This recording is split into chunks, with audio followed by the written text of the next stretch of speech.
नमस्कार मित्रांनो, स्वागत आहे आपल्या यूट्यूब चॅनलवर. तर उद्या आपण 14 मेला बँक निफ्टीमध्ये कसा ट्रेड प्लॅन करू शकतो बघूया एस-एल हंटिंगवरून. तर 13 मेच्या मार्केटमध्ये जर बघितलं आपण तर बायर्सचे स्टॉप लॉसेस जे आहेत ते प्रत्येक स्विंगला या ठिकाणी आहेत.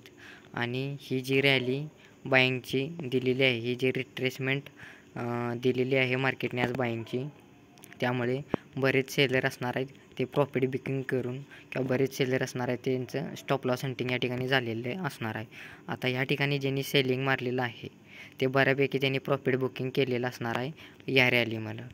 परत या ठिकाणी ज्यांनी सेलिंग मारलेलं आहे त्यांचे जवळपास कॉस्ट टू कॉस्टला किंवा त्यांचे एस-एल हंट झालेले असणार आहेत. त्यामुळे या ठिकाणी जर बघितलं तर जे सेलिंग मारलेले आहेत त्यांचे स्टॉप लॉसेस जास्त मार्केटमध्ये अवेलेबल नाहीत. म्हणजे जरी 100 जण ट्रेड मारत असतील तर एकदम रेअर जणांचे स्टॉप लॉसेस अवेलेबल असणार आहे, जवळपास 10-1 जणांचे. आता या ठिकाणी मग आपण उद्या कशा पद्धतीने पोझिशन एक नवीन बनवू शकतो. तर माझा पॉईंट ऑफ व्ह्यू असा आहे की या ठिकाणी आपण बायर साईडला स्टॉप लॉसेस आहेत तर ते बाईंगचे स्टॉप लॉस हंट करायला मार्केट या ठिकाणी जाऊ शकतं. खरं आपण एस-एल हंटिंगवर काम करतो त्यामुळे रिटेलर ट्रॅप करून आपण काय सेटअप होतो काय बघूया. तर या ठिकाणी बाईंग जे करून गेलेले आहेत कालच्या मार्केटमध्ये त्यांचे स्टॉप लॉसेस या ठिकाणी या स्विंगला, प्रत्येक स्विंगला अवेलेबल आहेत जवळपास, किंवा क्लोजिंग प्राईजला जे बाईंग करून गेलेले आहेत त्यांचे पण स्टॉप लॉस आहेत. तर आपण अप्पर साईड जर बघितलं तर एकदम रेअर स्टॉप लॉस अवेलेबल आहेत.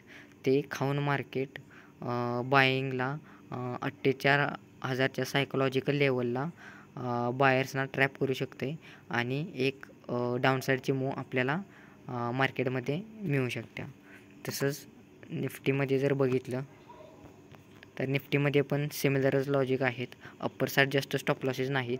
जे सेलर्स आहेत 2-3 दिवसा अगोदरचे ते प्रॉफिट बुकिंग करून किंवा कॉस्ट टू कॉस्ट किंवा एस-एल देऊन बाहेर निघलेले आहेत.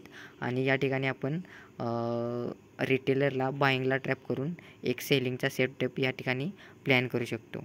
आणि बँक निफ्टीत जर आपण बघितलं तर फिबोनाची रिट्रेसमेंट आपण या ठिकाणी वापरूया. तर ही जी बाईंगची रॅली झाली त्याचं जवळपास रिट्रेसमेंट झालेलं आहे. रिट्रेसमेंट म्हणजे इथं ज्यांनी बाईंग केली त्यांचे जवळपास या रॅलीमुळे स्टॉप लॉस हंट झालेले आहेत. आणि उद्या पॉईंट ऑफ व्ह्यू काय आहे आपला की या ठिकाणी फिबोनाची रिट्रेसमेंट आपण ड्रॉ केली, जवळपास मार्केट जर 48,000च्या लेवलच्या वर ब्रेकअप झालं, तो रेजिस्टन्स लेवल तोडला तर जवळपास इथपर्यंत येऊ शकतं. मग आपण वी कॅन एक्सपेक्ट करू शकतो एक 60% रिट्रेसमेंट. मग ज्यांनी काल बाईंग केलेली आहे त्यांचं स्टॉप लॉस जवळपास हंट करायला मार्केट येऊ शकतं आहे. खरं रिटेलरला बाईंगला ट्रॅप करून आपण सेलिंगचा ट्रेड प्लॅन करायचा आहे. धन्यवाद. जर मार्केट फ्लॅट खोललं तर हा रेजिस्टन्स लेवल ब्रेक व्हायची वाट बघू शकतो आहे आपण, आणि ही एक सायकोलॉजिकल लेवल, कारण ती ॲज ए रेजिस्टन्स काम करते. मग आपण सेलिंगचा प्लॅन करू शकतो आहे. आणि जर मार्केट गॅप अप खोललं तर एक सायकोलॉजिकल लेवल आहे ही, ती ब्रेकअप व्हायची वाट पाहून सेलिंग करू शकतो आहे. आणि जर गॅप डाऊन खोललं तर आपण ट्रेड अवॉइड करू शकतो आहे.